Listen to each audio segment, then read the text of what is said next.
Hello there, ladies and gentlemen, and welcome to another episode of CookieCast. Today on CookieCast, got a special one for you. We've revived the BScast, and for you guys watching on YouTube, you might be a little deceived to start with, because it might look a lot like a wrestling podcast. The Getting Over Boys have come out of retirement for a little BScast. Why not? You know, we do things like this. It's cool. As I mentioned, YouTube, there is a video, so go and check it out, which is good. You know what else is good? Subscribing to your favourite podcast, which is obviously CookieCast, and we in turn will give you some of the best content that money can buy. Wait a minute, what? Anyway, let's get cracking. Here we go. This is CookieCast, BScast.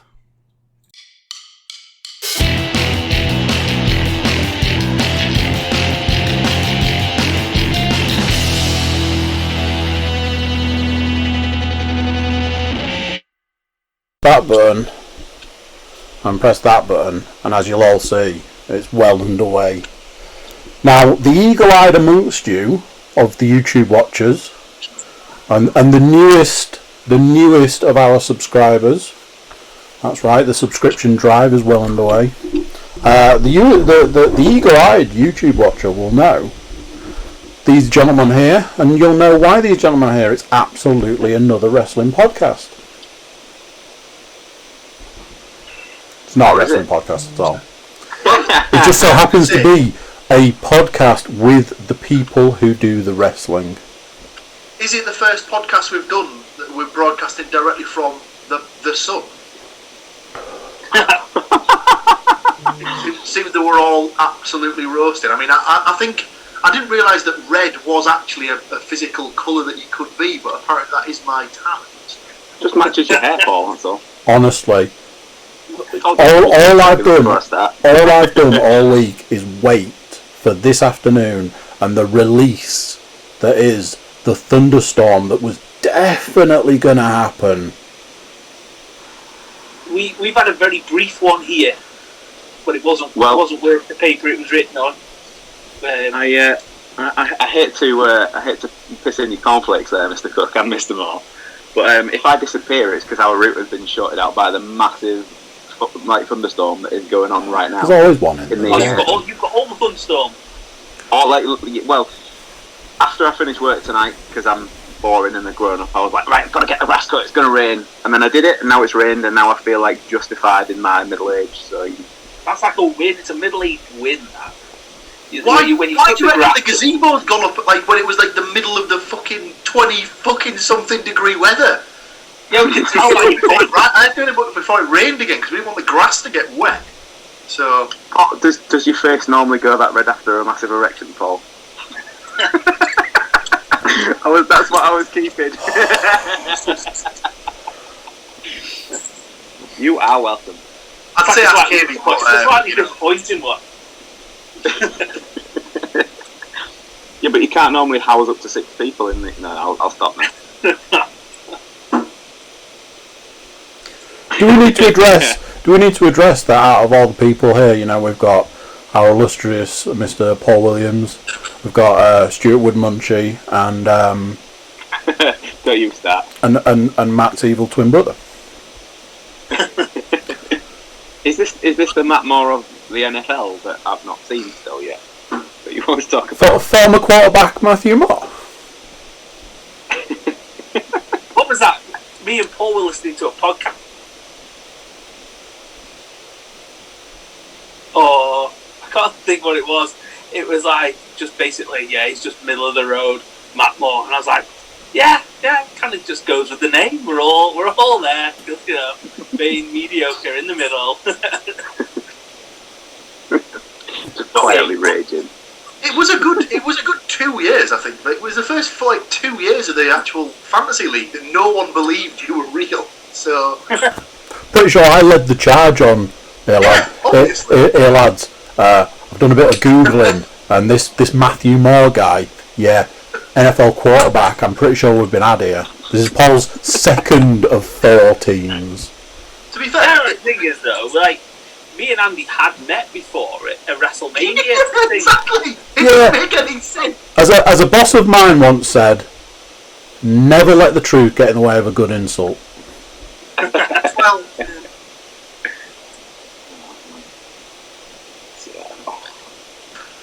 so we don't have. What? Was that one? He's changing the beer agenda. What's he got? It's, It's Wylam. paying the price for my smooth ride. It's a double IPA Wylam and Finback collab.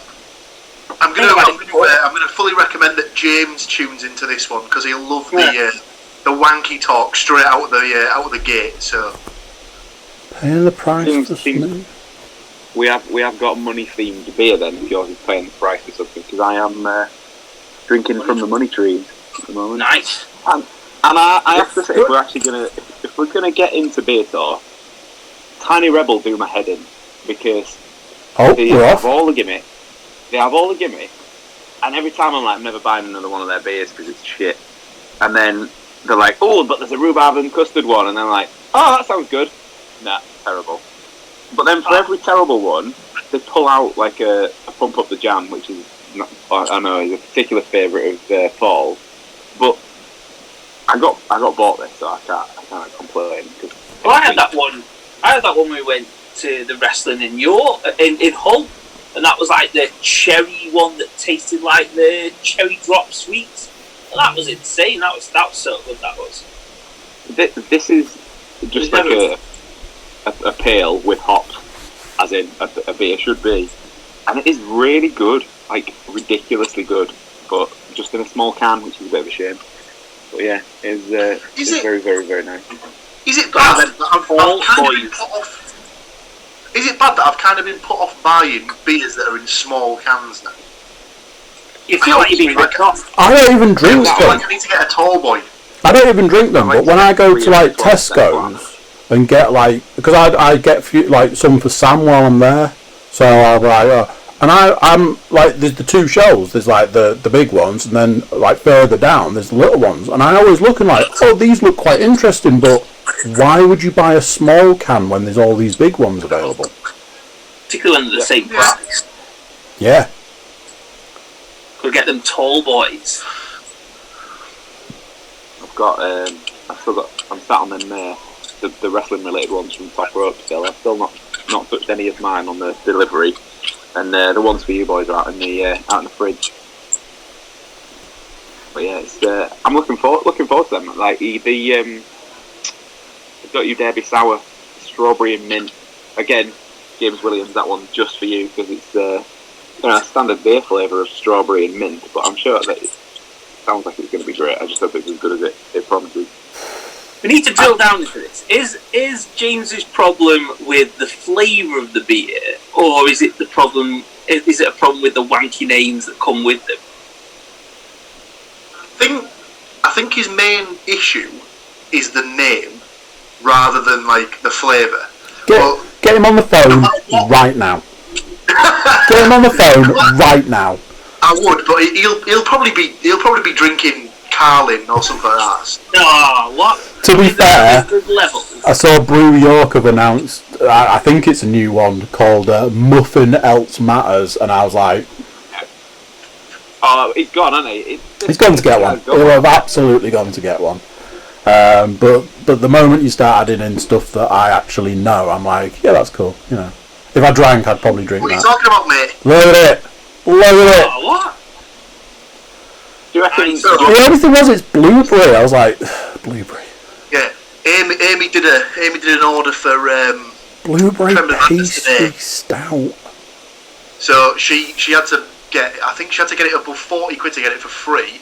So she just threw me one of those in. No, what? Enjoyed. Can we just take a moment there for Amy? Well played. I think his main problem is the names. Like, so the wanky names that they give. So when we went to Craft Beer Calling last year, I think it was a Cloudwater one. I was about to say it's going to be a Cloudwater because on the list of wanky beer names, they're not just top of the list. They've lapped the field several times and taken time to you know, take the piss out of everybody on the way. I mean, unbelievable. They're lucky that the beer's good, because fuck me, get out. Because you just sit there and you're like, you do realise you're brewing beer. It's one of the oldest things in the world. Water, hops, barley, it's old. And you're making it sound like you're reinventing the wheel and beer at the same time, and doing it with a doctorate professorship of it or something. No, it's beer, mate. You know, fucking hell. So yeah, it's pretty good. But I mean, to be fair, being a Wylam boy, they're not far off. They're pretty close to Cloudwater.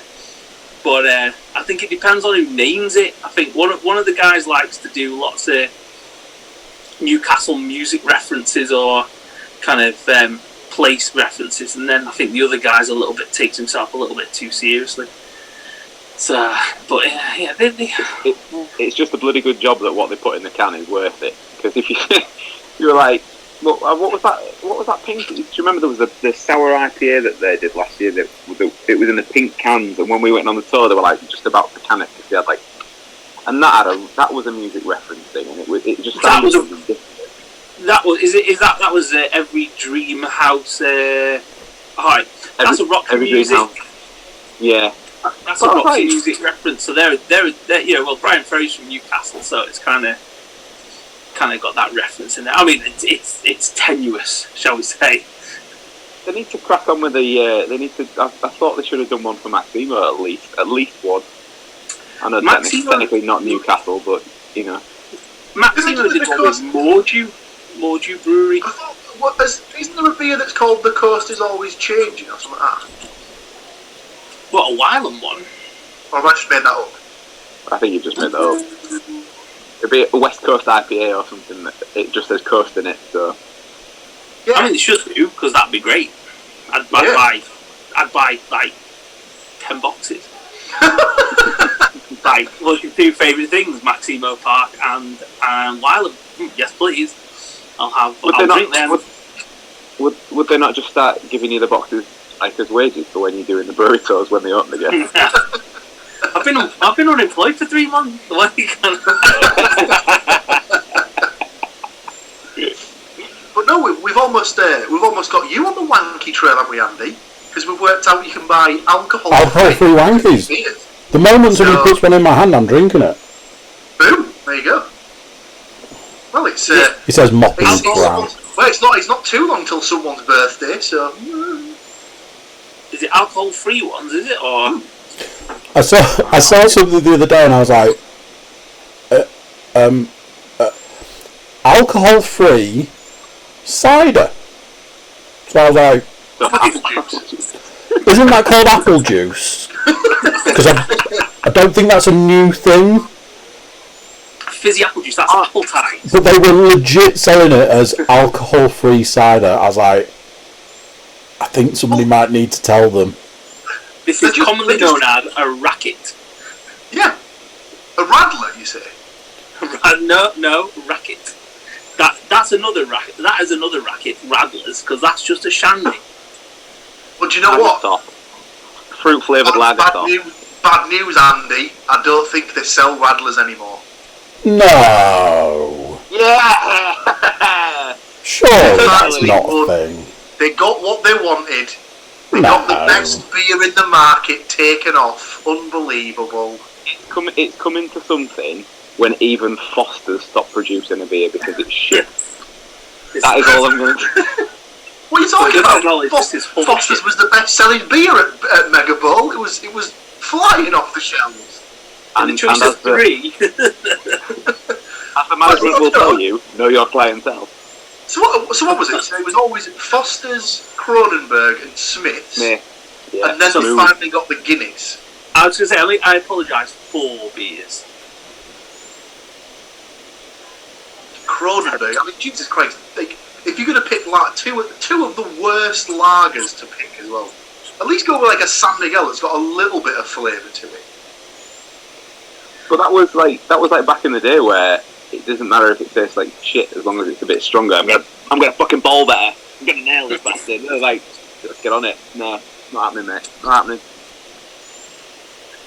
I used to play pool better when I was pissed. Yeah.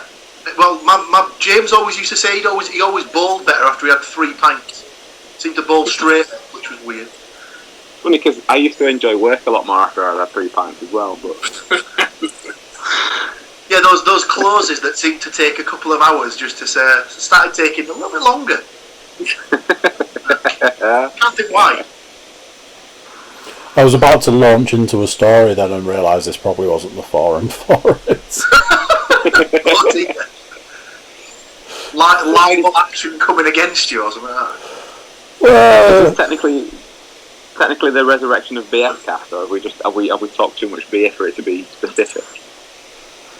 Could it be called Beer Shitcast? Now he's talking. We were going to do for a long time. There was a rumour of MacLeod, which was going to be the search for the greatest maize-based snack as a podcast, and then that turned into. Why don't we ask these two? What's the greatest maize-based snack? So, what are your options? So, of the 3 flavours of Monster Munch, yeah, how do you rank the 3 flavours of Monster Munch? So, on the basis I can only tell you 2 of them, that tells you where the 3rd one sits right away. What? So there's obviously pickled onion. That was the only one for name. And flaming hot was one. What's the 3rd? I have no idea what the 3rd one is. The roast beef. I was going to say beef. I'm going to throw another one then into the maize kind of thing. Onion rings. Yeah, they count. Absolutely. Oh, he's gone in up there. He's gone in way up there at the top. Oh. See, onion rings. I thought he was going to go for the humble cheese ball. No. Careful, Paul. Careful. What is that? What my head looks like at the minute? No, I just ball. Just with current temperatures, you maybe shouldn't say cheese ball on a podcast. But you're all overlooking chipsticks. Why chipsticks? Has to be. You've got to be right in the mood for chipsticks, otherwise they're just massively disappointing. I know this does nothing for just the audio listeners, so obviously get yourself on YouTube. But chipsticks are the one purely for the fact that the second it's crossed the threshold of your mouth, you're like, okay. And 3 or 4 later, any imperfection in this area, you know about it. Like any tiny cut, any bit of a way you chewed the side of your mouth, anything like that, you soon know about it. Keep going though. Have a few more, you know. Bad times. But yeah, so that was the original plan back in the day, wasn't it? Sort of like some sort of maze cast. But so we did discuss doing a wanky beer cast. And that's what I was coming to. MacLeod evolved into doing a wanky beer cast, but then it turned into doing the 2. So it was which maize-based snack perfectly pairs with which wanky beer. And I think at that point, I think hipsters across the land just started exploding left, right, and centre. It was too dangerous a combination. No, because they wouldn't have gone for wanky beer. They'd have gone for like wanky mead or something like that. They'd have found like or a sparkling cherry. You just would have had to label that podcast Tossers. Everybody in the internet could hate us, and I'm quite happy on being on the internet and people hating me, but you know, it's just been fuck. See, like, I've never understood, like, all this thing about pairing wine and food and beer and food and stuff. Like, my palate is not refined enough for that shit. My brain does not work in that way. If there's a beer that I like, I could be eating fucking... Like, the one thing that you cannot eat with beer is ice cream. Other than that, if I like the taste of the beer, I could be eating a Kit Kat, I could be eating a sandwich. I do not give a monkey. As long as I like the taste of the beer, it doesn't matter. I don't get it. I really don't get it. Mr. Williams. Didn't you go to a beer festival once where they served a beer with a scoop of ice cream in the top? Yeah, No, that's Omnipolo, isn't it? They do beer ice cream. It wasn't great. Would be the not very good. But then on a scale of 1 to fucking terrible, it was well up there. I think it's like one of them things where perhaps not in that setting. It probably would have been better. That was probably the wrong setting to have it. Right. But it was a stand, yeah? Yeah, but as well, to back myself up a little bit there, and obviously Matt, because he was on it as well. As previously discussed, if it's a gimmicky beer, it's going to get tried. And that was the gimmicky beer of the day. Hence the ridiculous amount of staples that are released and sampled. Yeah. So, when that got put in the order earlier on, it was almost replaced with, I think, the waffle and bacon version of the staple. Yep. Obviously, that's a bigger can, so. Again, well played. I like that the series good, and obviously it doesn't bode well for you and Paul because obviously it's gone bigger is better, and No.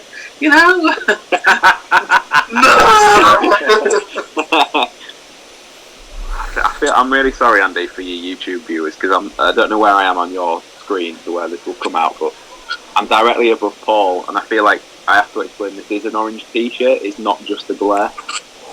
Oh. Well, like I said when we did that wrestling podcast, and I'm like passing the belt off to Matt, and then when I went and coded it, realised that it was all backwards, and I'm like passing it in the completely wrong direction. I'm like, well, that looks utter shit, doesn't it? Man, speaking of the old wrestling, Matt already knows about this, but the collection of random tap/merch has been added to this evening. For the first time, I've bought some art prints.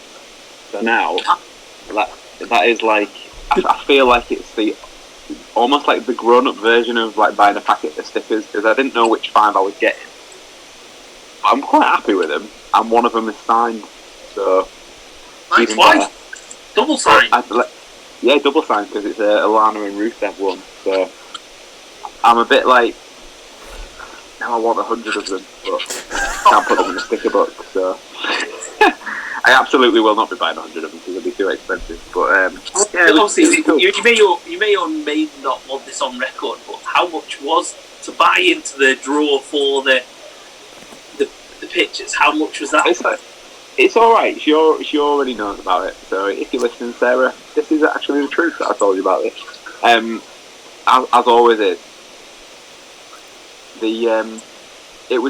Basically the guy who does the originals does like a mystery pack of prints, and a group that I'm part of on Facebook, Elite Wrestling Community, EWC, they like to buy them in bulk and then do like a random drawing, so they get like, I think there was 12 of us this time round, and including postage and customs and all the rest of it, it was 55 quid, so like £11 a print. One of them's double signed, so can't really complain. Quite happy with that. Although it's quite funny when people get ones that they've already got, and like I said about the stickers thing, the next like hour after the draw happened, it was like, I'll swap you this one for this one, I'll swap you a Macho Man for a Hulk Hogan. It's like, I feel like it's like 87 all over again. Mind you, I would probably not 87. I wouldn't have been swapping stickers at that age. I probably could barely hold a sticker at that point. I was going to say, I don't. You wouldn't have been swapping stickers at 3.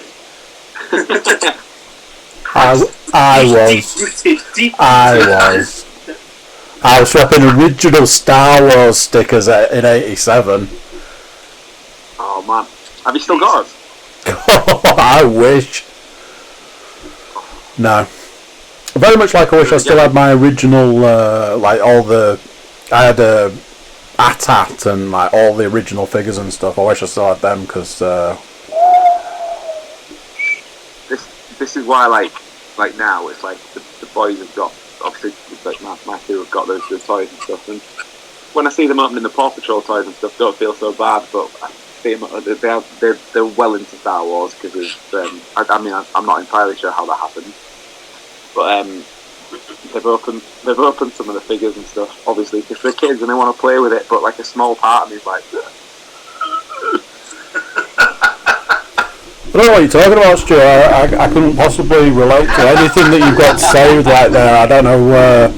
I don't know what that's like. I think that's you do right. Yeah, that's the right answer.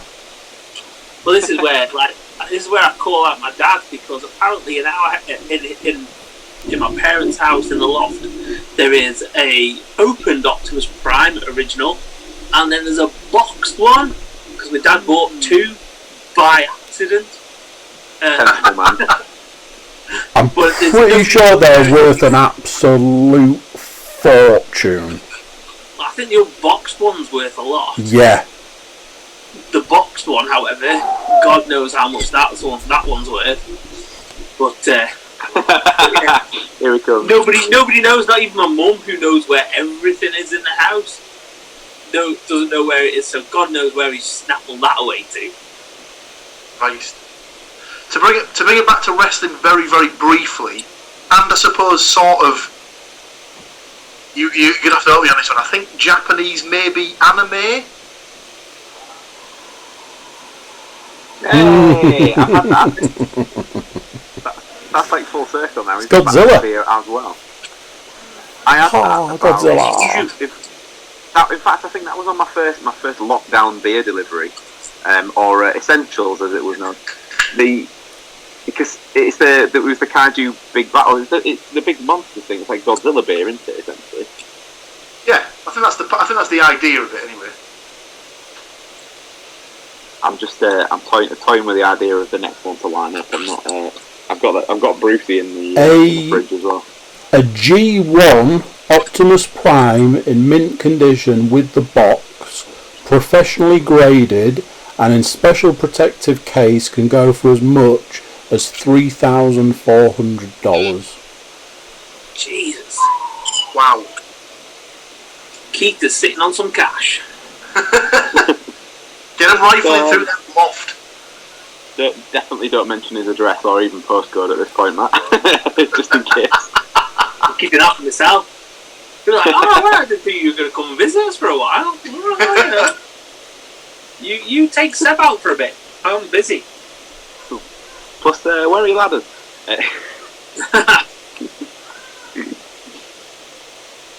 That's why he fell out of the roof, out of the loft space that time. I've got to my find where it is.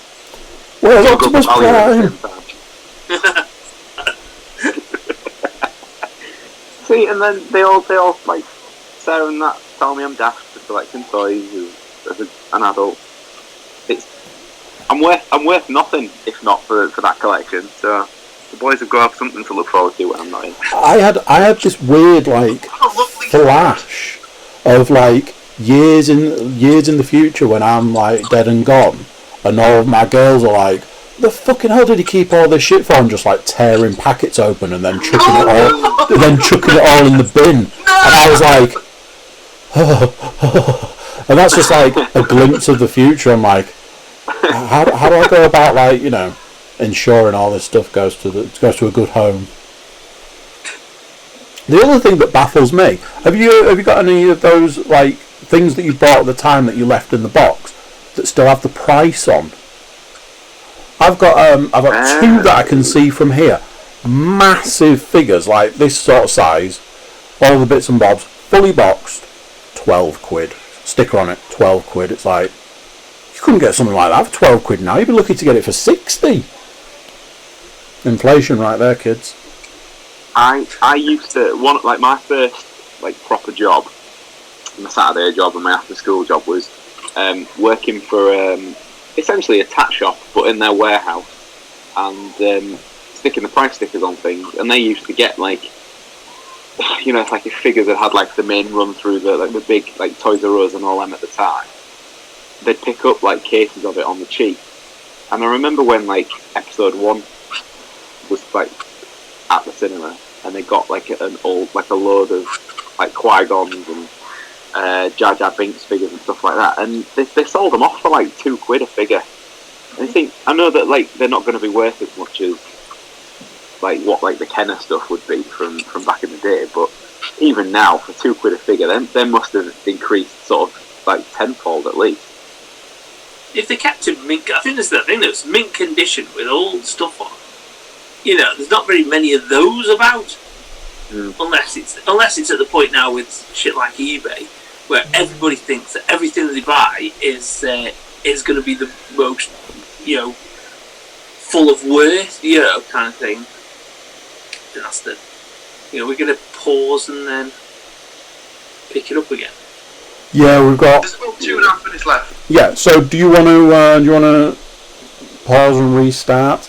This is actually quite a good time because I'd done the Gameskeeper podcast before this, so I've drunk all my drinks.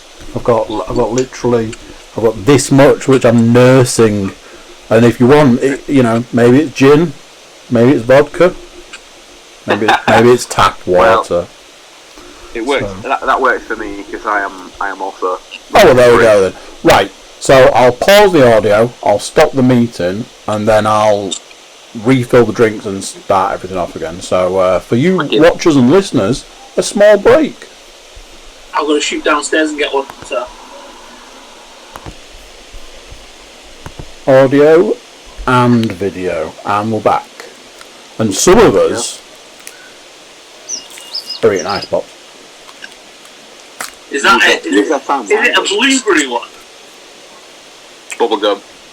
Strawberry, allegedly. I don't know why I'm happy with the flavours exactly, because they're never anywhere near to what they're meant to be. But it's a little ropey, I'm not going to lie. I've been eating the long ones all day, and this was what was available when I went in there whilst I was getting a drink, and I was like, oh yeah, these are the new ones, I'll give it a try. Did we all suitably refresh our wanky beers from the chat earlier on? Oh, I've relied on. Oh, nice. The one that Paul was worried about that they were selling in concert Morrison's. That is. It's weird that it's a really really good beer, but you can't drink it quickly. No, I'm finding that out now. It's really salty, chewy. I didn't get salt from that at all. It was real syrupy for me. It smelled like maple syrup. Was that the one that, was it you or James Panas just couldn't finish it? Was it James? So Panas couldn't finish it, and then, but I don't know if it was after you'd already bought me it for my birthday that he tried. He was like, honestly, me and Panas went to Tesco's. We socially distanced, so we were like at opposite ends of the wanky beers, and I'm like, what about this? He was like, yeah. We had one of these, was it the night before your birthday, and then the night of your birthday, or? It might have been I think it might have been the week before. Yeah, because because it was for Sam's birthday. It was Sam's, yeah. So we're all like, talking. Paul keeps wandering off, coming back. Hey boys, have you seen this beer? And I'm looking at Panas on the screen going, I think we've seen that somewhere before.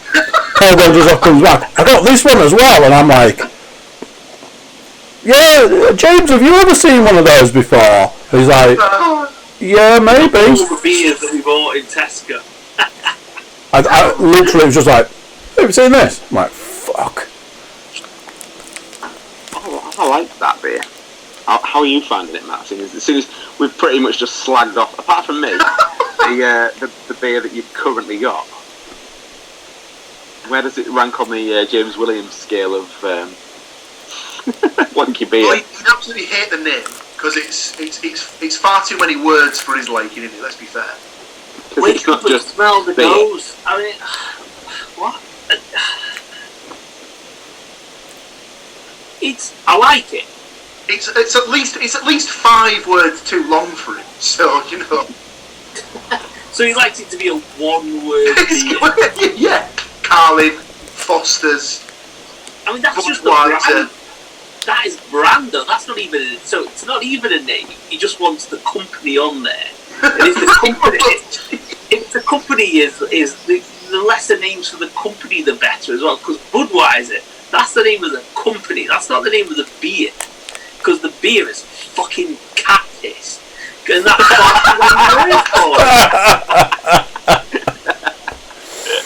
I nearly spilled my ice pop there. Foster's, that's the company. You know, whatever you want to call Foster's. Not as bad as Budweiser, but still cat piss, you know, posh cat piss. You know. Where you have to say as well that at this point all views are our own and not necessarily those of Cookie Cast, etc., etc. Yeah, I need to get a title card made up.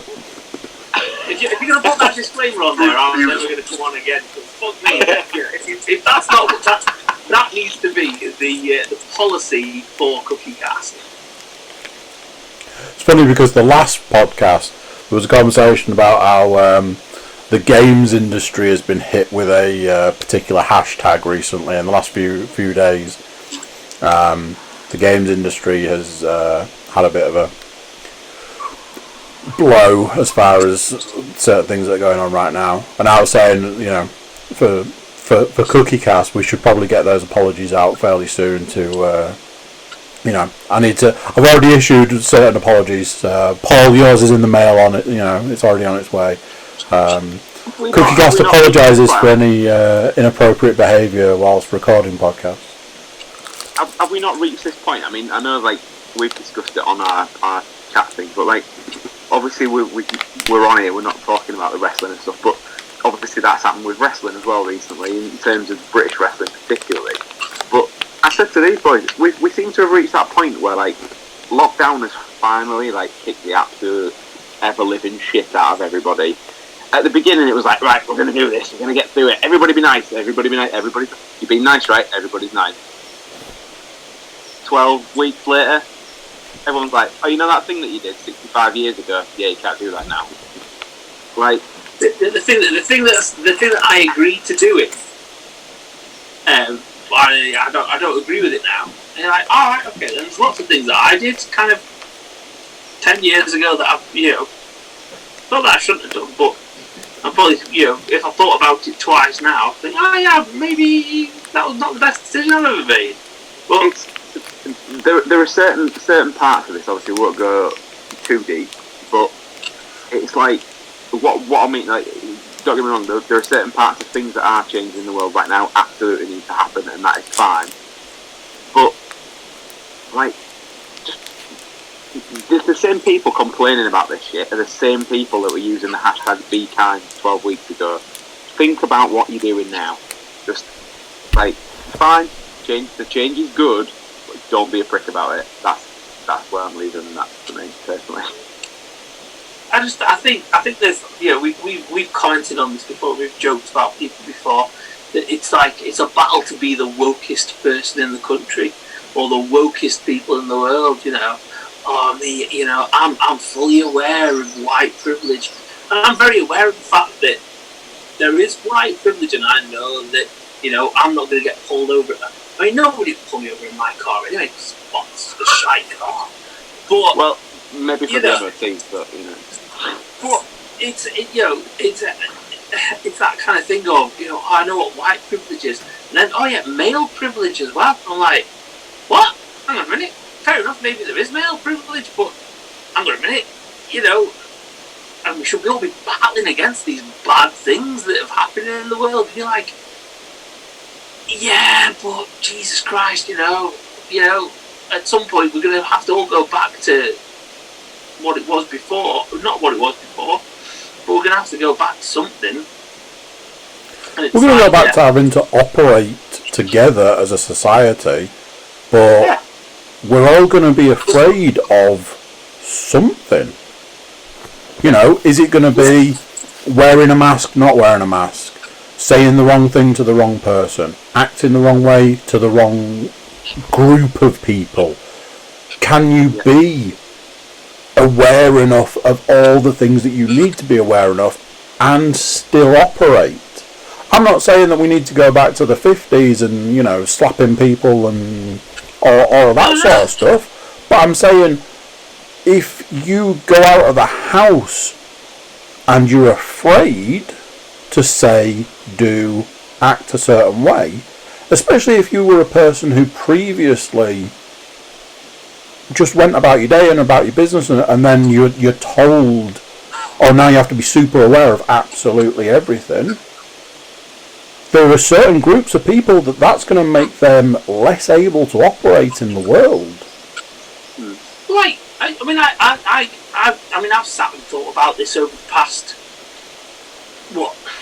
3-4 weeks, kind of thinking about, because like as my role as a teacher, what do I do, and do I do things right? And you know, when kids say things that I perceive as being not racist but probably ill-informed, or their grandparents have said something to them that, you know, and I reflect on like my upbringing, like my nan said things, and on reflection, like, whoa, that was bloody awful.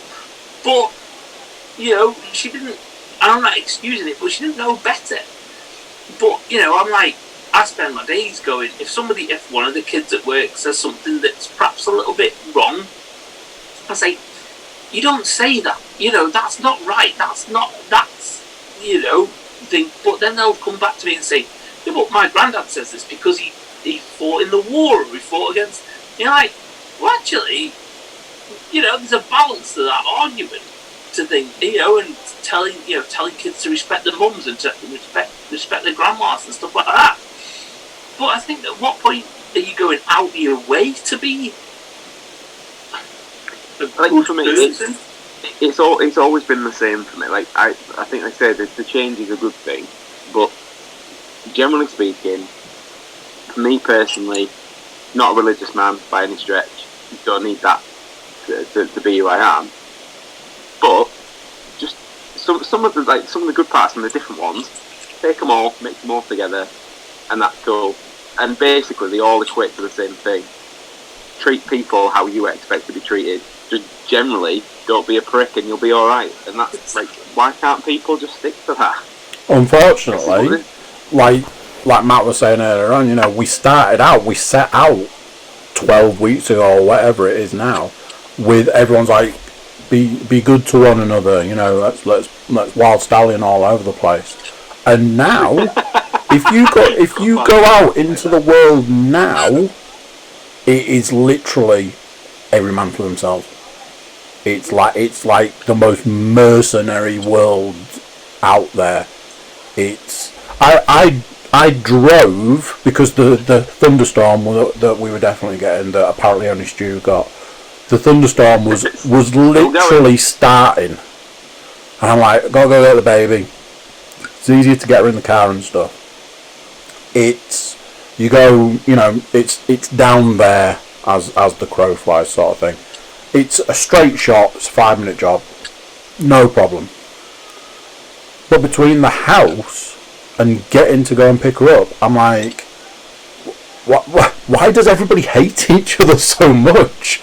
It's just like, why do people hate each other so much?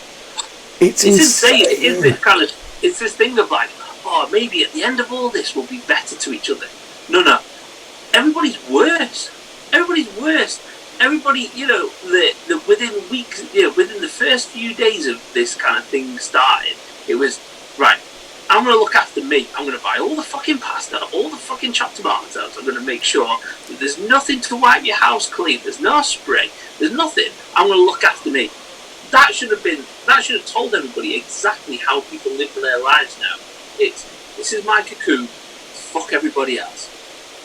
And that's the way it is. And coming out of this now, like you said, I drive to work, and there's more fingers stuck up at people, wanker signs out the window, cutting people up on the motorway. People are 10 times worse than what they were 12 weeks ago. Yeah, not 10 times better. That's just bonkers. Matt drives down the street like. I've had it to the side of the car, to be honest, just so I don't have to do it myself. But yeah, it is absolute insanity. There was a point. There was like a peak, a sweet spot. I think it was like about 5. Once everybody got their like apocalypse store sorted, yeah. I was like, oh, let's be all nice. Yeah, it was about 5 weeks in, and I'd like on a Wednesday I'd go out for a big long walk with the baby, and everybody was like, there was almost nobody out there, and everybody was keeping the distance, and I spoke to every single person I passed, and everyone was like, "Aye, all right there," you know, keeping plenty of distance, passing with a lot of space, all this. But everybody spoke to each other. I did a podcast that week. Like, we've really hit the peak of this. We're in the best position. You know, it really felt like we were pulling together as a society, as a race, as a human race. We were pulling together.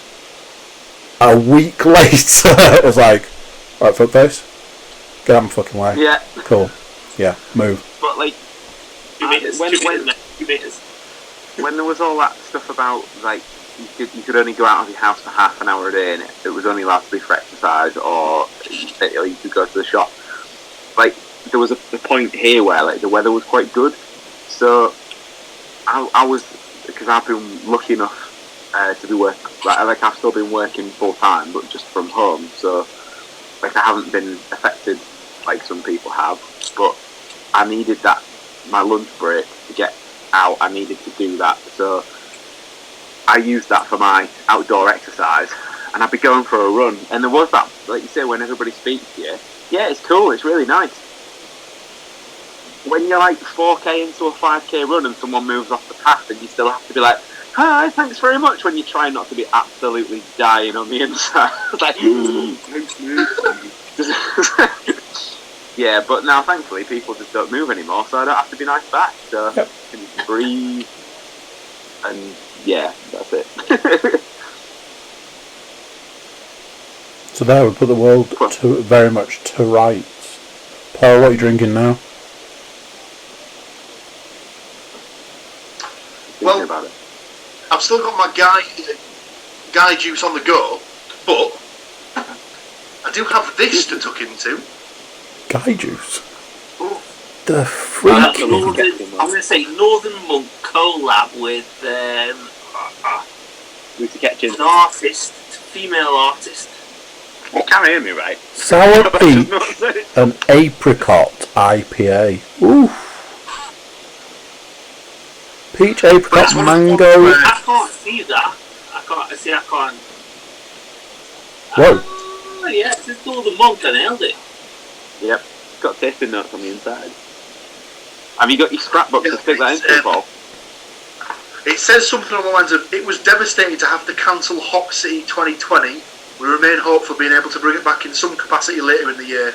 However, our annual collaborations with our friends from across Europe and the US live on." So, and as well, actually, I don't know if we ever broached it between us, but we'd volunteered for that, and I actually got an email to say about it being cancelled and like the message going out to the volunteers. Does that mean we were picked or not? I think it was your name was in the hat, but we didn't do it. I completely forgot to apply, so. Now it's coming out. You. Soz. Alright, I don't think that clown of the page. Oh. Sorry. Stu. The football podcast is back. I believe there is an invitation winging its way down your street right now along the lines of, do you want to be involved in this week's football podcast? Now, there's a rumour going around that you have done that to football, told it to sling its hook. I can neither deny that accusation, because Confirm or deny? True. There is no such thing as football now. In the post-apocalyptic world that we have entered, football is merely a thing of the memory and is no longer a legitimate sport. So, unfortunately, we can talk about what might have happened, But yeah, football's not real anymore. I can't deal with it. To be fair, there's no reason why we can't extend the offer to Matt, as he is a Forest fan, so he could basically be on every week if he wanted to. Because to be fair, he'd at least be able to fill in the gaps where Panas just has no fucking clue what's going on with. Well, when Panas is like, yeah, we're not playing this week. Panas, you're playing right now. We're at the game. Oh yeah. Yeah. Oh, poor old Panas. You're not exactly diversifying your market there, though, are you? Like more Forest, bit more Forest. Let's put it this way. If you want to talk about quality, we can talk about quality all the time. I'd happily put much more Forest in and less teas. Let's put it that way. Oh, see, you can't do the teas for the Forest. Is that? Yeah, basically. Or we could just call it something Forest. Fuck off teas. Just screw you football. We're done. Yeah. Well, why are you doing this to us? That's what it should be called. Why are you doing this to us? Why didn't you cancel it when you had the chance, you fucking morons? Also, why do we do this to ourselves? Or in the whole time that you can't see the Forest of the season's been going, you've been in the same, like, Forest and Borough have both been in the same league. Obviously, ours have full for that time. Next season. This is something that was addressed a little while ago. We could have 3 separate leagues. Yeah, interesting. I know which this is why we need Matt on, because Matt will give the unbiased opinion, whereas Panis is like, they're going to win 4-0 every week. 4-0. 4-0. 4-0, dropping at least 2. How old is Panis?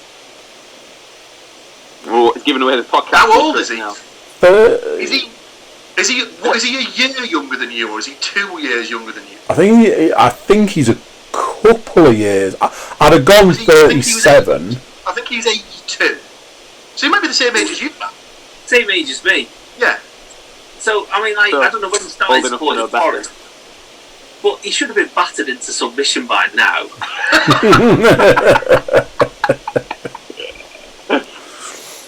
It's just like, at some point, I mean, he's either the most optimistic person in the world, or he's completely delusional.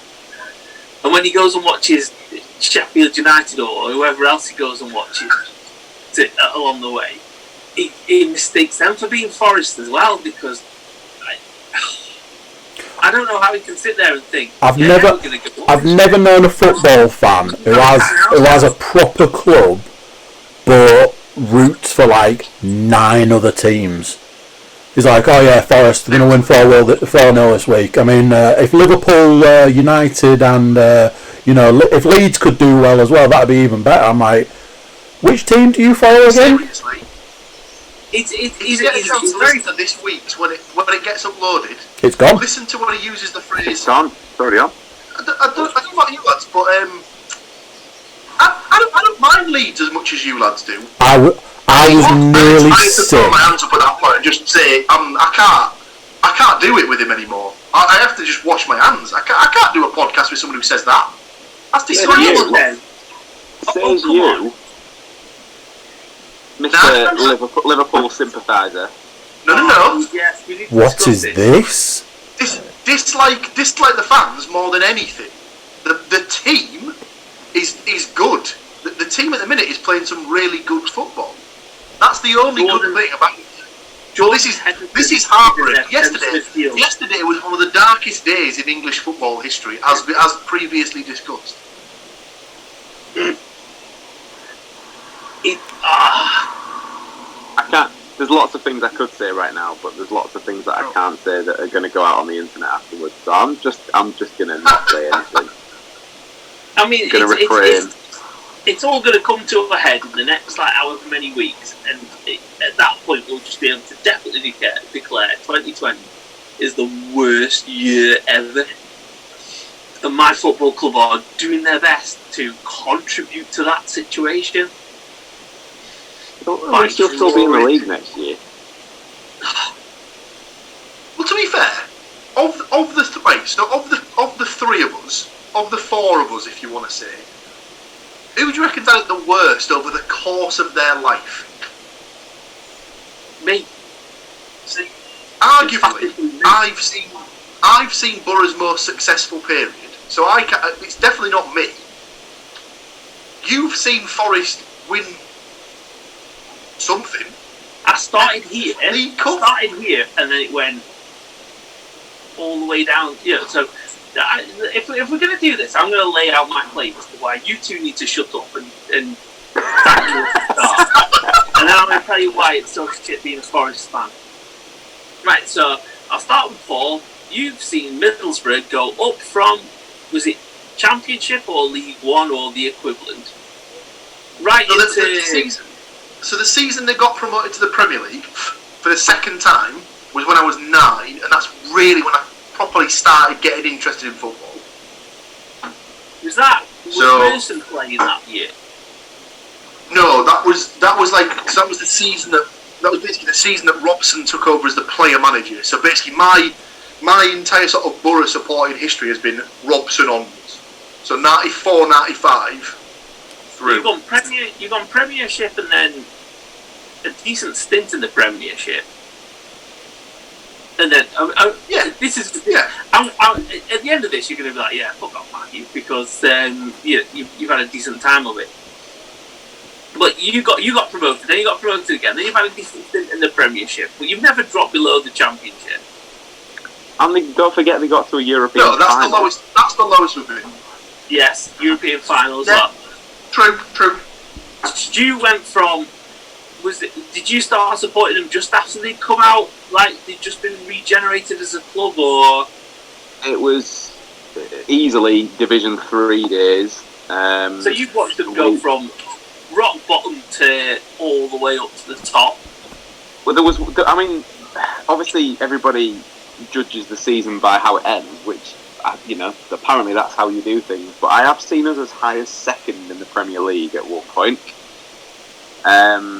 It only lasted until I think the 5 o'clock kickoff finished, but I'm sure it counts somewhere, because that was when there was a cut-off point in that season where the top 6 teams got invited to then the pre-season in China for that made-up trophy the following season, and City got to go and do pre-season. Was it called the Peace Cup or something like that? The Piss Pot Trophy, I think, wasn't it? Piss Pot Cup, yeah, exactly.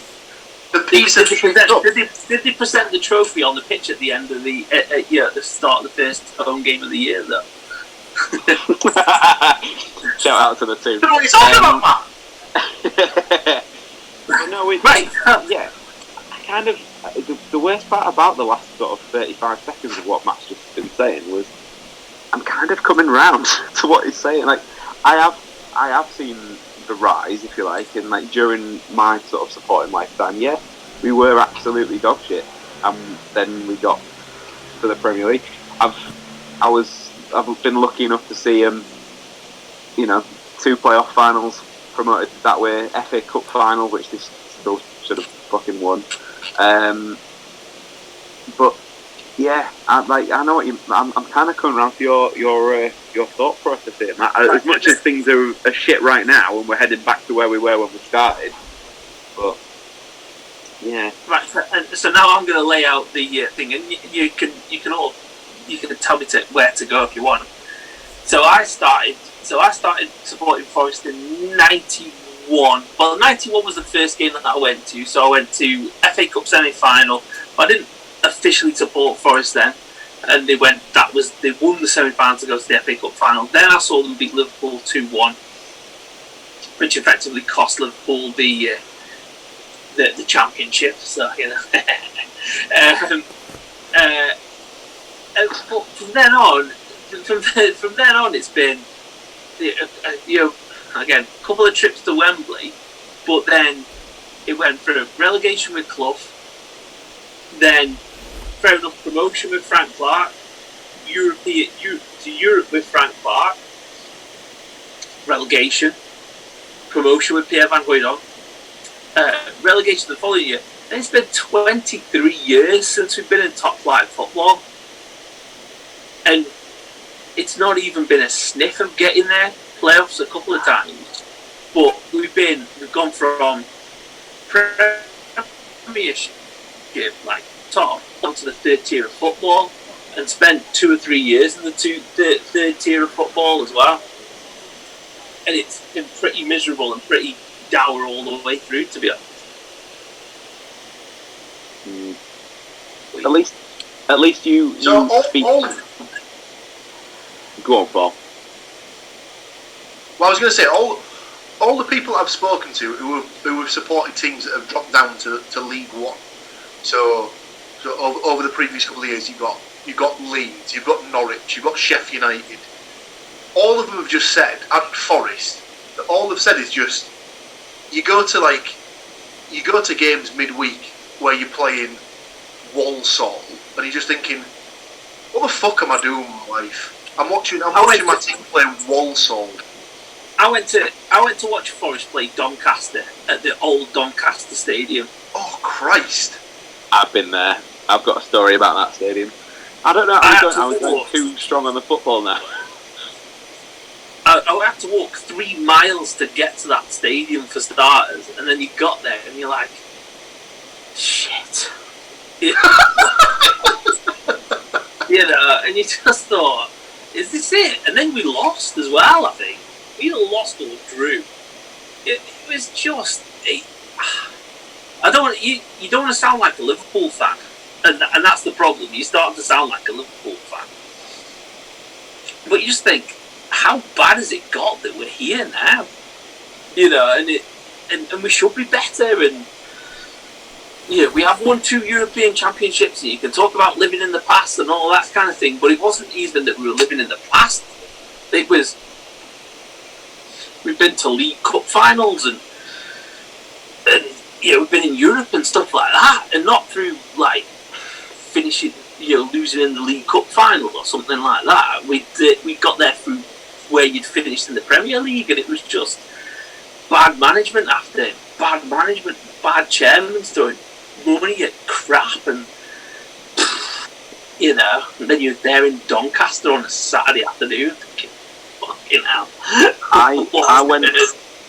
I went with Rich one Saturday afternoon to Doncaster, so shout out Mr. Walker if you're listening. And it was back when it was still the same ground you mentioned, Matt. It was when it was the Earth Stadium or whatever it was called, and essentially it was a medium-sized stand, 2 shit stands, and then their corporate end, which was essentially porter cabins stacked on top of each other. And we went. It was the season after City finished second in the old Division 3. Go on, Paul. What's up? No, well, I'll wait until you've finished, because there's no way I have got the topper for all shit stadiums. Don't you worry about it. As soon as you mentioned them earlier on, I've been to Walsall as well. That was not fun. I've been there as well. That was fun. Yeah, never been to the BScast. So we went. It was the season after City had got promoted, I think, from the old Division 3 to League 1, as it was, because that was the season it all changed around. Doncaster had gone up as champions, and Hull had finished second, and obviously still got promoted. So, Yorkshire Derby and all the rest of it, as you can imagine, everything was definitely friendly. And then they paraded the trophy at half-time, which immediately turned everything sour. But on top of that, it was hands down the coldest I have ever been at a football game. Doncaster at the time was still a standing ground. And because of everything that happened, the buses just wanted to get out of there as soon as it was finished. So me and Rich had to sort of hop over this fence, and I say that like it's a big 6 foot. Like, no, it wasn't even quite waist height. But because we'd been stood so still in such bloody cold temperatures, both of us went to lift our leg over this fence, and essentially pulled every single muscle from our ankle to our groin, and pretty much just fell over the fence. It was and as well, I don't think we won that day either. So it was like proper shit day out, really. This is what football does to you people. So, in the annals of great football stadia, for for the first time ever, I went to an away stadium where there was, for football, no segregation. So there was no away supporters, there was no home supporters, there was just people who paid to get into the ground. So you can see it because it's I can't get it to sort of like the sort of glare. So that's the Where is it? What ground is it? Oh, we'll come to that. Sorry, I've forgotten the hospitality stand.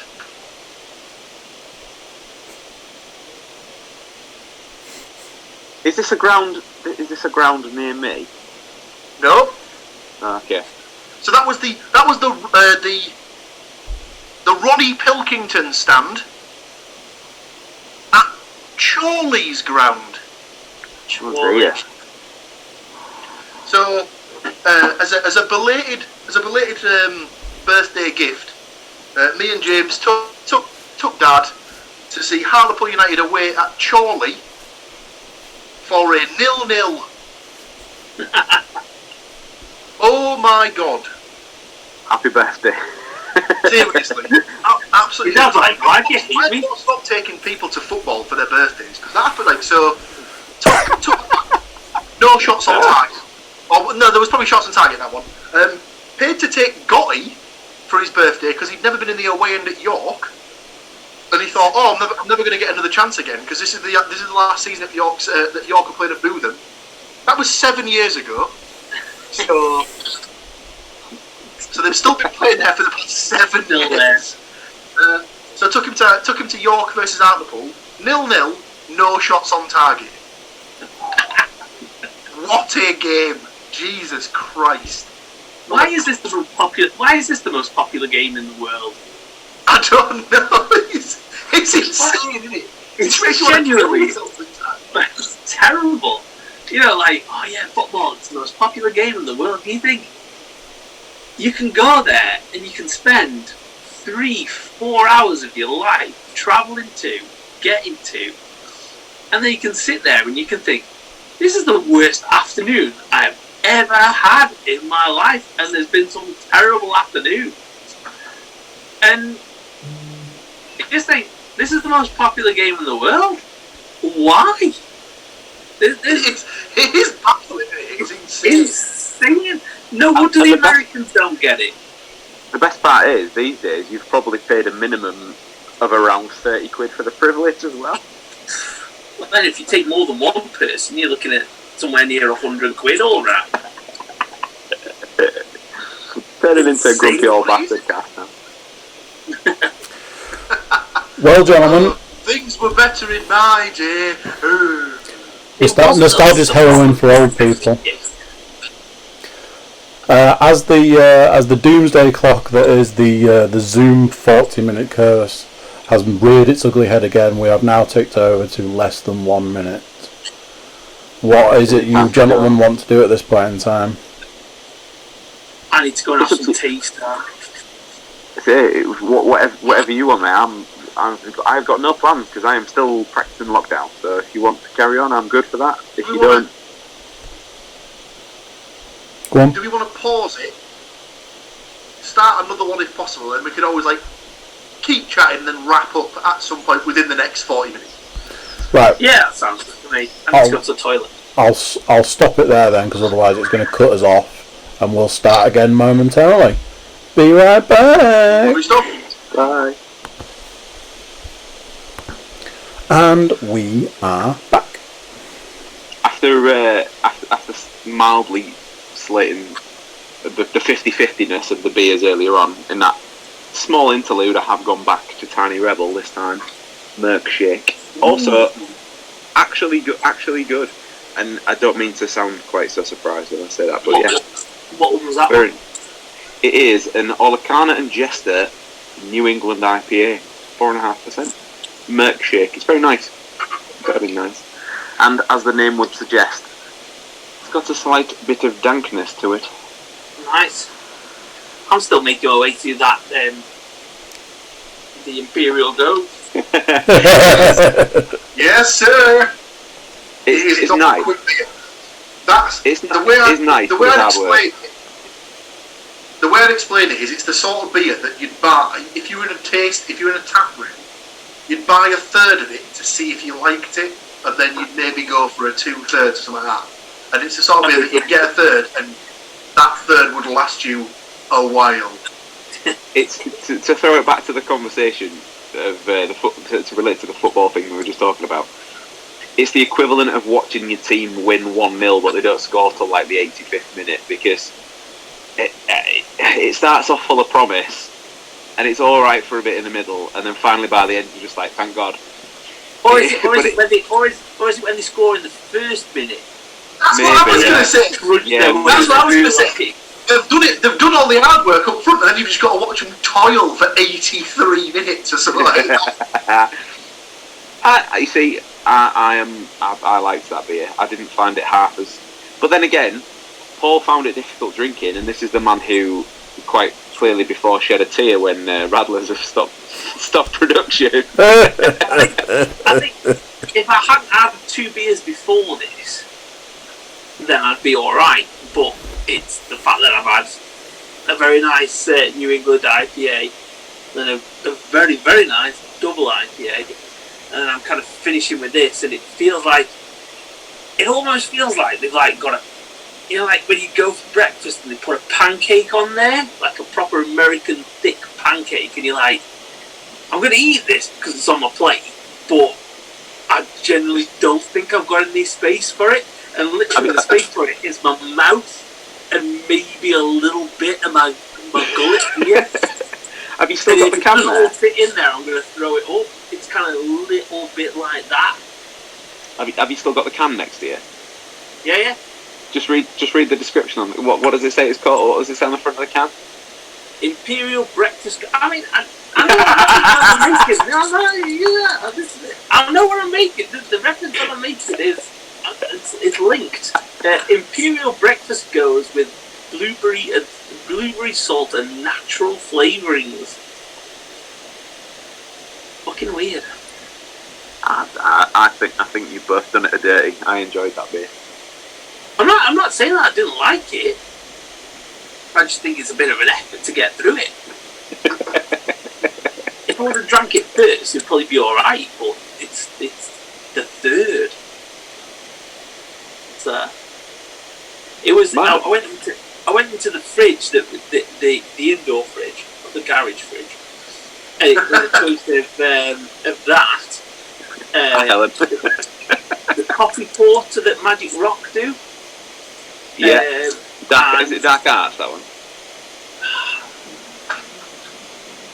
No. I can't think what it's called. It's not Wake Up and Smell the Coffee, is it? Or something like that. No. Or the Top Rope Brewing, the one that we got, the Canadian Destroyer. Yeah.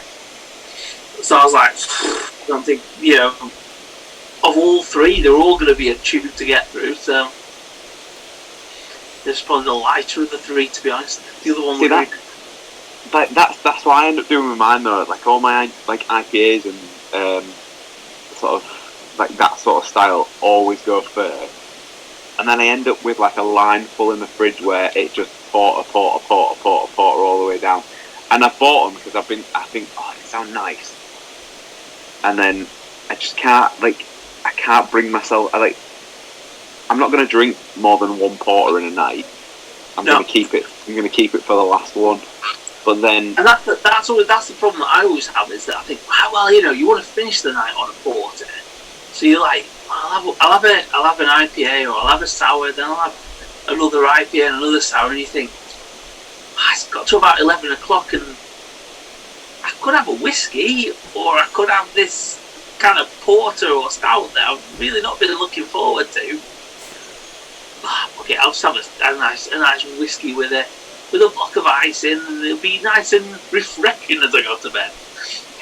Now, see, this is the perfect chance to have this debate, because we've got a perfect split here, because we've got 2 bourbon men and we've got 2 Scotch men, or 2. Well, you 2 would probably class yourself as actual whiskey drinkers, wouldn't you? Scotch is it's blended whiskey. Yeah, I'm not entirely adverse to bourbon, but I do prefer actual whiskey.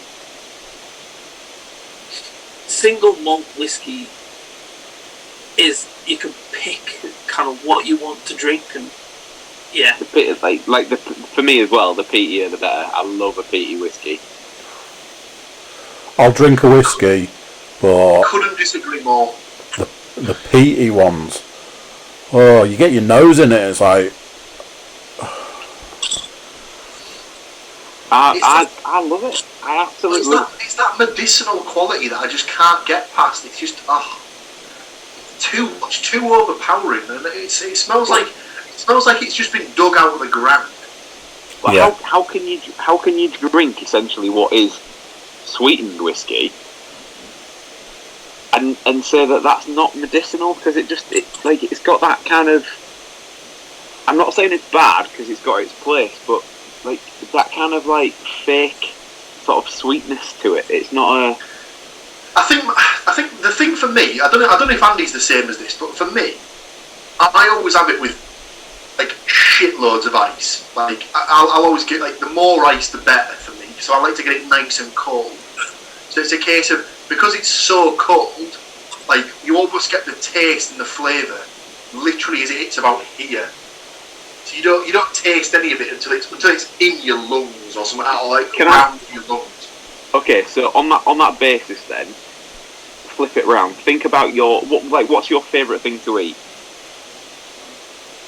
Oh Christ! At the minute, anything that's like warm or cold or served to me or. But genuinely though, like say what is if somebody said what is your favourite food, what is your go-to thing? I think I'd probably say burgers or pizza. Right. Okay. So how many times have you ever got a burger or a pizza that you really like, where you thought, do you know what? I don't want to taste it with my actual mouth. I want to taste it with my gullet. Yeah, good point. If I was saying like this pizza or this burger would be much better if I put a load of tomato sauce on it, or barbecue sauce on it, or something like that. Lovely barbecue. Which is weird, because I absolutely fucking hate barbecue sauce on pizza. So. Or as it's known to the parent of toddlers, dip. It's not sauce, it's dip. No, that's just a thing. Yeah. When my eldest got into hummus, it wasn't hummus, it was dip. Yeah. But so like I am. If you're saying that you don't taste it till it's halfway down, you've already wasted the opportunity of having it. If you don't enjoy it as it goes in. It's weird because it definitely it sort of like coats in reverse for me. It sort of hits and then it comes back up. Not in like a vomit style way. It's sort of like I can't really explain it. It does it in like sort of two ways. It sort of goes down and then like you get the sort of the fumes that sort of come back through to sort of like give you the secondary flavours. I always find I'm not particularly focusing on two brands, but they're the brands that I've tasted when it comes to bourbon. Jack Daniel's and Jim Beam, I just find it's really harsh on the way down. It feels like it's kind of burning. From the moment you in the mouth, it's not too bad, but the moment you swallow it, it's like it burns all the way down, and it's not a pleasant experience. No, I'd agree with that. With a good single malt whiskey, it kind of sits in the mouth and kind of coats it quite nicely, and then when you swallow it, it kind of carries on that kind of taste or flavour. Yeah, I mean, like, the phrase just absolutely fucks your shit up. I think it's weird because for me, I tend to sort of go. I don't really go for the sort of the bog standard ones. Like, I wouldn't order a Jack Daniel's. Like, if I was out in a bar, I'd look for something that's a bit more sort of, not for want of a better phrase, more craft sort of style. One that like that's brewed in smaller batches and stuff like that. So I know Andy used to drink a lot of Maker's Mark back in the day. It was your whiskey choice, wasn't it? Yeah. But like, maybe that's what I need to try. Bullet, Be different. towards the back end of my drinking, Bullet had just sort of like broken onto the scene, and that is one of the smoothest whiskey, like bourbons you can put in your mouth. It was a very sort of, that's a top notch drink. I'm sure I've still got a bottle of that floating around. What's that one? Bullet.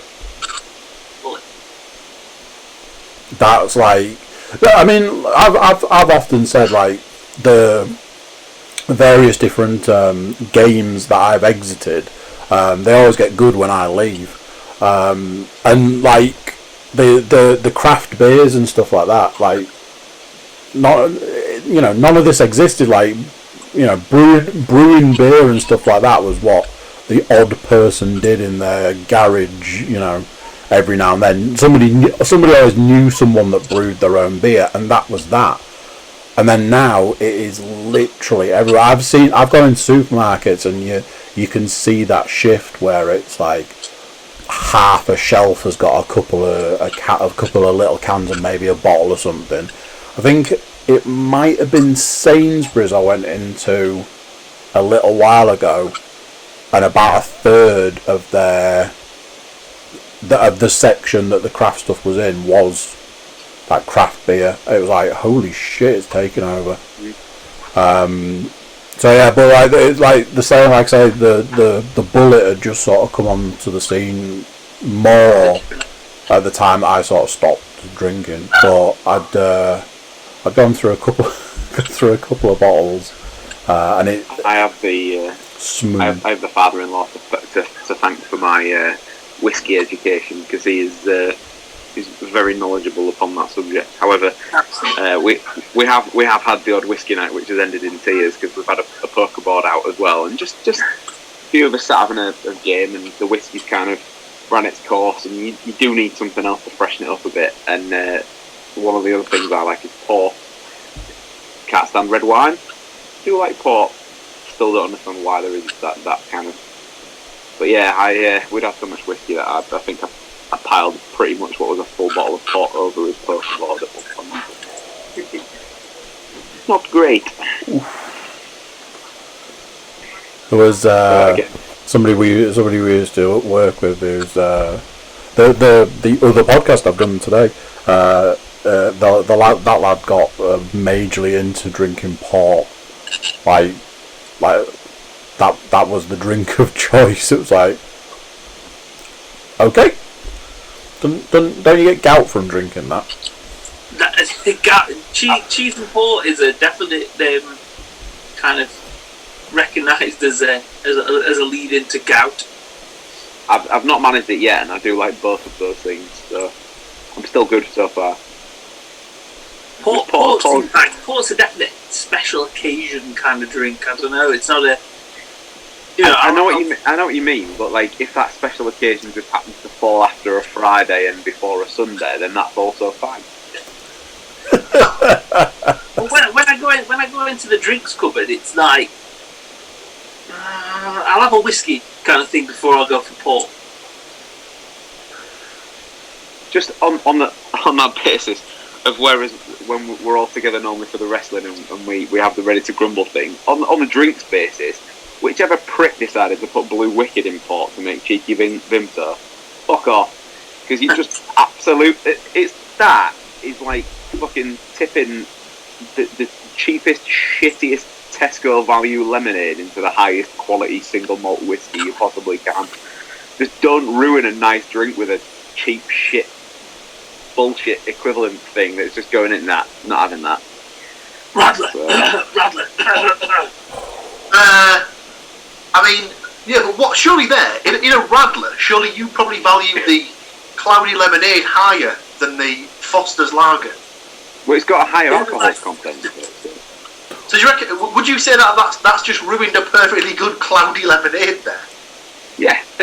What you probably find is if you've got like a good craft brewed lager, like something like that, then you take one of your fancy lemonades, kind of like that Fentimans or something like that. Fentimans, and then you put them together. That's the bastardisation of both of those things.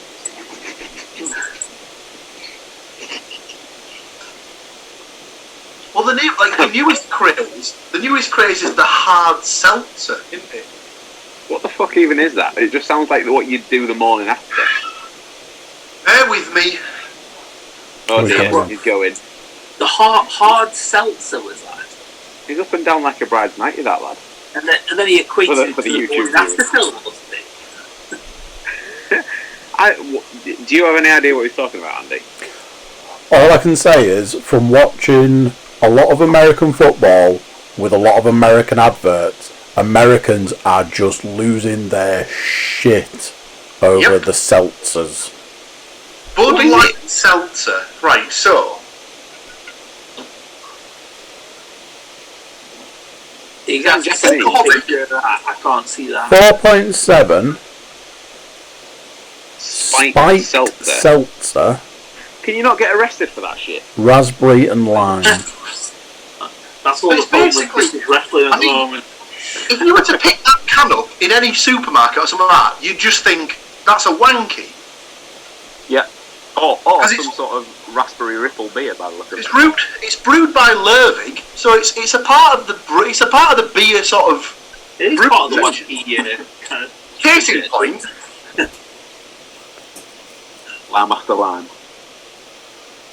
Okay, I never Lime and heard of coconut both of hard those brewers, seltzer. but never heard of that. Where'd you pick that up from? That looks like a good beer. Oh, no, it says Pilsner on it. No, it's got more lager in it. Radler. Oh, You bastard. hell. They've ruined it. Snuck a Radler under the rug. So that isn't mine. That's what Amy's bought to drink tomorrow. But so she's really got into this hard seltzer thing. But I don't know. I still don't really know what it is personally. It sounds like it's just alcoholic flavoured sparkling water. So, is it essentially the hooch of the modern generation? Yeah, but that was definitely like lemonade, wasn't it? So this is supposed to be the closest thing to like water that is both alcoholic and sparkling. I thought I was treading a thin line with these goses and sours that I was enjoying at the moment, but what the fuck is going on? It's just... There's some like obviously you guys know Rich, and again if he's listening, shout out to Rich. There is his local pub. He will probably self-admit is in the back end of Beyond, and there is a phrase that is uttered in that pub. If ever a sour or a fruit-based beer is mentioned, it's a fruit-based beverage for the lady.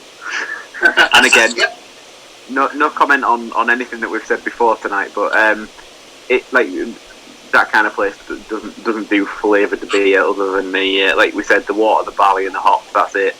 So it will be it's the equivalent of like I think it was like way back in the day. Frankie Boyle did a joke where it was a guy walks into a Scottish bar. Can I get a lager and lime, please? We don't serve cocktails round here. Exactly.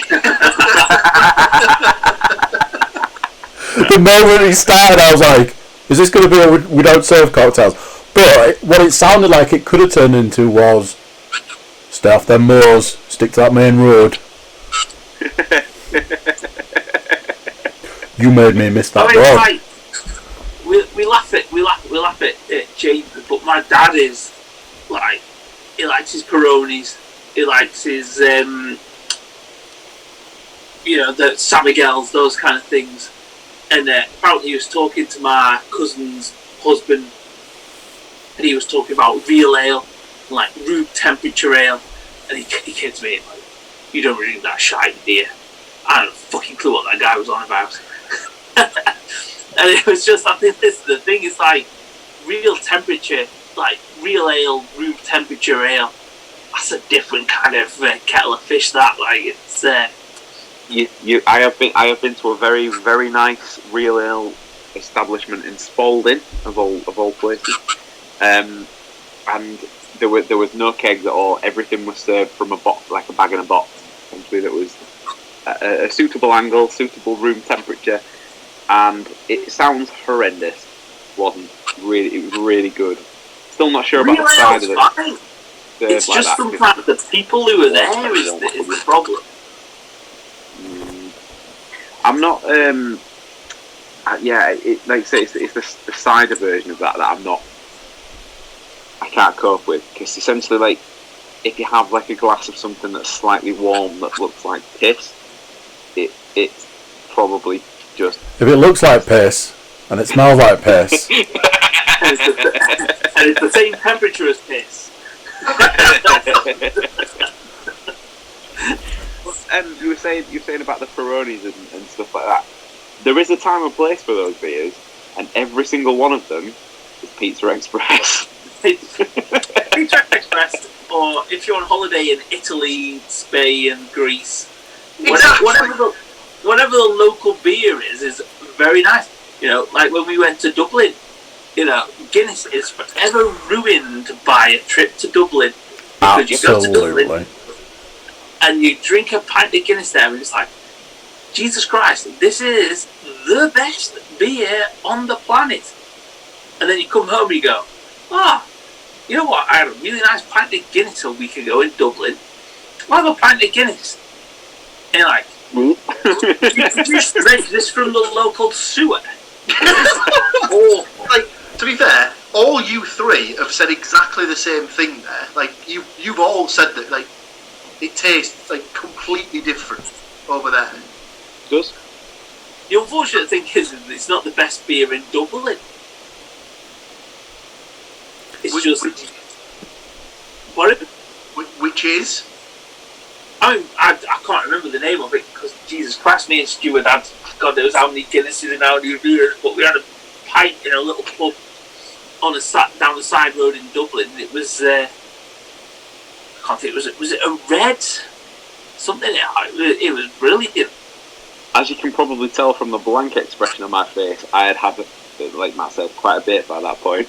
I think, if anything, though, it was a nice break from the black stuff at that point.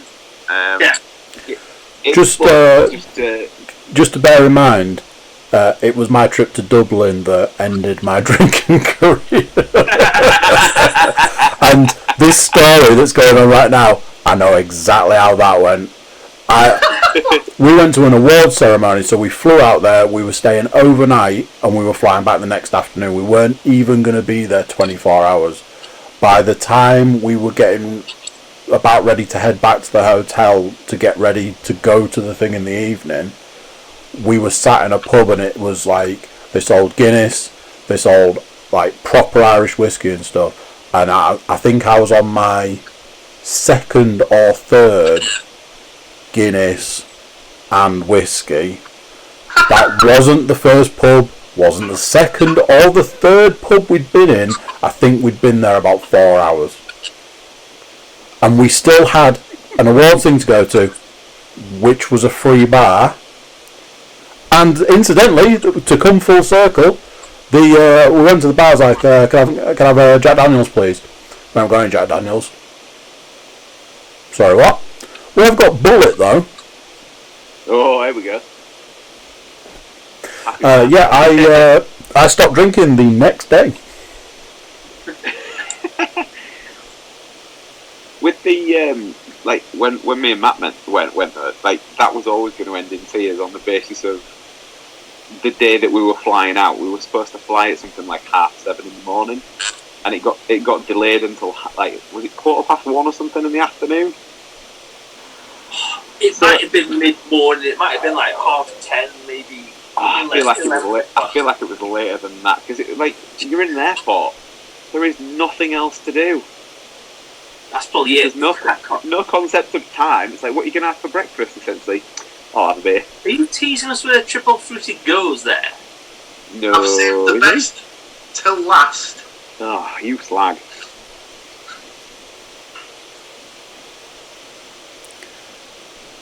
There we go. Northbury, nice. Passion fruit and mango. I don't know if it's worrying that I can tell what he's drinking from a can that's upside down and not completely in focus, but that's slightly worrying, I think. That's tremendous. It's at this point that if James was watching / I'd text him, he'd be saying, Why the fuck are you having an orangeade as a drink? A lovely orange ginger. Orange juice. This is where I'd argue with him, because that looks like a beer to me. That's because it quite clearly is a beer. Yeah. Ooh. Do you know what? It's nice. It's not a patch on the lingonberry, the boysenberry. Oh, that one's insane. The boysenberry is the best beer I've ever drank. That was something else. That is a bold claim. It's definitely one of the best triple fruity goes that they've done. Easily. One of the things, we need to go back to Dublin again. Yes, or I just need to go to Dublin. Or we need to go to Dublin if you've not been. Need to win the lottery as well, because it was very expensive. There are two things that people say about Dublin, and one of them is always about how the Guinness tastes better, and the other one is how horrendously expensive it is there. And they are correct on both counts. It is so expensive. Or just another part of Ireland then. It was a wicked weekend. Like, we got to do quite a lot of cool stuff that weekend, didn't we? Like, with Croke Park and everything. We even got to sample the local sport, or the indigenous sport of curling, which take that as you will if you don't know what it is. But that was good fun as well. Since you could go and have a skinful by going around the Guinness factory, and then they let you loose with a big stick and a really hard ball. So coordination was well out of the window by that point. We'd walked quite a long way by the time. Yeah, we had. Jesus. The Irish all the way from St James's Gate to Croke Park. That was a height, man. That was. We've lost Paul. What's he doing? Oh, sorry. I'm of course checking in the wanky. So I haven't done that for ages. I've been really off the boil with keeping track of my beer as well. I was going to say Untapped. I've just not even out. Well, at this point, gentlemen, we've ticked over to the last 4 minutes of this meeting. Wow, okay. Which, long, but fun. I imagine this is probably time to put a lovely bow on this bad boy. Has anybody got anything that they've desperately wanted to cover off? Oh, I mean, look at that. It's like it was a sign. As we said before, wow. Don't be a prick. Just be nice to each other. That is all I want at the moment. Just stop being a prick. If you're being a prick, stop being a prick. I second and third that emotion. That's what we need to be. Yep, pretty much. Yeah. Well, boys, thank you very much for that. I'll stop the recording right there. Cheers. So there we go. What do you think of that? Another one done. Yes, indeed. Big thank you to all the Getting Over guys for freeing up their evenings to chat, talk. Try not to use the word nonsense. It's good content. But yeah, there's a reason it's called BScast. But it's still good content. YouTube watchers, do make sure you're subscribing, because that's the right thing to do.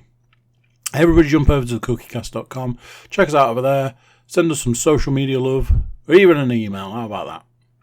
That's it for this one. Till next time, I'm going to say bye, and I'll see you then. Bye.